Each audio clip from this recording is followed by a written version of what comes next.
වැඩි හිතන්න එපා. මෙතන තියෙන වතුර බෝතල් තුනේ ඔයාට chance එකක් දුන්නොත් ඔයා ගන්න මොන බෝතලේද? මං ගෙස් කරනවා ඔයා මේකෙන් තෝරගත්තේ මේ මැද තියෙන එක. එහෙම නැත්නම් ඩොලර් 5 එක. හරිද? සර්ප්‍රයිස් එකක්ද? මං කියලා දෙන්න මොකක්ද ඒක පිටිපස්සේ තියෙන්නේ කියලා. අපි මුලින්ම බලමු මේ ඩොලර් 2 වතුර බෝතලේ ගැන. මේක දැක්ක ගමන් අපේ මොලේ කියනවා මේක මේ අඩුවට දෙන්නේ මේකේ මොකක් හරි ක්වොලිටි එකේ අවුලක් ඇති.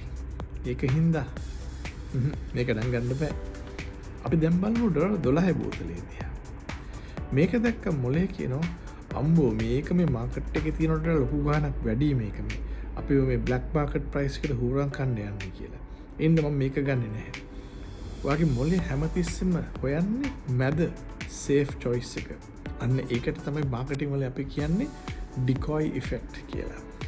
බිස්නස් ගොඩක් වෙලාවට ප්‍රයිසස් 3ක් දාන්නේ ඔයාට choices 3ක් දෙන්න නෙමෙයි.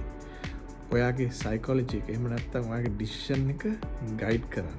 උදාහරණයක් කියනවා නම් ඔයා රෙස්ටොරන්ට් එකට ගියාම ඒගොල්ලන්ගේ මෙනු එක බලන්න. ස්මෝල්, මීඩියම්, ලාර්ජ් කියලා තියෙනවා.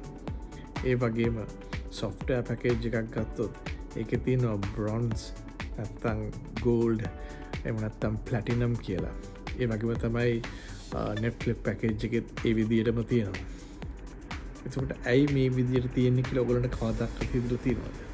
දැන් ඔයාගේ බිස්නස් එක ගැන හිතන්න. ඔයා මෙච්චර දවස් කස්ටමර්ට එක choice එකක් දුන්නේ. එහෙම නැත්නම් මේ විදිහට ඔයා කස්ටමර්ගේ choice එක නැත්නම් decision එක guide කරන්න බලාපොරොත්තු වෙනවද? අද ඉගෙන ගත්ත දේ හෙට බිස්නස් එකට apply කරන්න. learn, apply, grow. මේ බෝතල් තුනෙන් ඇත්තටම ඔයා select කරේ මොන බොටල් එකද කියලා පල්ලෙහෙන් comment කරන්න. සමහර වෙලාවට අපි හිතනවට වඩා වෙනස් උත්තරයක් ලැබෙන්නත් පුළුවන්. ඊළඟ පාඩමේදී ආයෙ හම්බ වෙමු.